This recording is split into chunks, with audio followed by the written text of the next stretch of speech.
Hello कक्षा पंचम, आपकी ये है अनुपम हिंदी व्याकरण। जैसे कि कल आपने पढ़ी थी अनुपम हिंदी व्याकरण, तो आज हम इसका अभ्यास पढ़ेंगे। एक बार मैं आपकी पुनरावृत्ति कर लेती हूँ। अपनी अपनी पुस्तक और कॉपी निकालिए, आज हम इसके अभ्यास करेंगे। आपने कल बेटा क्या पढ़ा था? आपने फर्स्ट पेज आपका था भाषा, लिपि और व्याकरण पढ़ा था आपने। उसके अंतर्गत आपने पढ़ा था भाषा का प्रयोग, राष्ट्रभाषा, राजभाषा, बोली, लिपि, व्याकरण, व्याकरण के अंग। और आज हम क्या करेंगे? इसका अभ्यास करेंगे। अभ्यास में इसके मौखिक प्रश्न हैं और लिखित प्रश्न हैं। आपके मौखिक प्रश्न और लिखित प्रश्न मैंने ब्लैक बोर्ड में लिख लिए हैं। मौखिक प्रश्न के जो प्रश्न हैं वो आप अपने पुस्तक से देखेंगे और आंसर आपको ब्लैक बोर्ड से मिल जाएंगे। ये आपके लिए मैंने आंसर लिख रखे हैं। ये देखिए, ये आपके मौखिक प्रश्न है। ये आपके मौखिक प्रश्न है। आपका सबसे पहले मौखिक प्रश्न क्या है?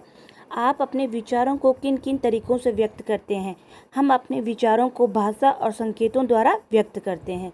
दूसरा है, आप अपने किन किन भाषाओं को पढ़ और लिख सकते हैं? आप किन किन? हम हिंदी और अंग्रेजी भाषाओं को पढ़ और लिख सकते हैं। तीसरा है गौ वाला, पंजाबी भाषा की लिपि क्या है? तो पंजाबी भाषा की लिपि क्या है? गुरुमुखी। यहाँ तक आपकी क्या हो गई? मौखिक। अभी आपके लिखित प्रश्न हैं। आपका पहला लिखित प्रश्न है, भाषा किसे कहते हैं? भाषा के दो रूपों का वर्णन कीजिए। विचारों के आदान प्रदान को भाषा कहते हैं। भाषा के दो रूप होते हैं, मौखिक भाषा और लिखित भाषा। ख वाला है, बोली किसे कहते हैं? किन्हीं तीन बोलियों के नाम लिखिए। सीमित क्षेत्रों में बोली जाने वाली भाषा को बोली कहते हैं। तीन बोली है, हरियाणवी, राजस्थानी और मगही। गौ वाला है, भारत को राजभाषा कौन सी है? भारत की राजभाषा कौन सी है? और भारत में कितनी भाषाएं बोली जाती हैं? तो बेटा यहाँ देखिए, भारत की राजभाषा हिंदी है और भारत में 22 भाषाएं बोली जाती हैं। इस प्रकार से अब आप अपने अध्याय को आगे बढ़ाएंगे। ये देखिए, ये वाला है, उचित विकल्प पर सही निशान लगे। सबसे पहले भाषा का किस रूप में आविष्कार हुआ? सबसे पहले भाषा का आविष्कार किस में हुआ था?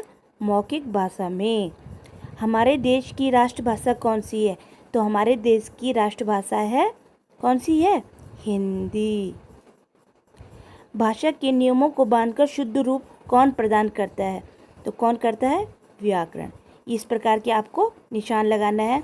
अब आगे बढ़ते हैं। ये देखिए, यहाँ पे है आपका रिक्त स्थानों की पूर्ति। आपके रिक्त स्थान है बेटा, ये भी मैंने ब्लैक बोर्ड में लिख लिए हैं। आप यहाँ से कॉपी से लिखेंगे, पुस्तक से लिखेंगे और ये ब्लैक बोर्ड में उतार दिए गए हैं, आप वहाँ से देखेंगे। ये देखिए, रिक्त स्थानों की पूर्ति सबसे पहले है क। सबसे पहले किस भाषा का आविष्कार हुआ? तो सबसे पहले हुआ मौखिक भाषा का आविष्कार। सबसे पहले किसका आविष्कार हुआ? मौखिक भाषा का।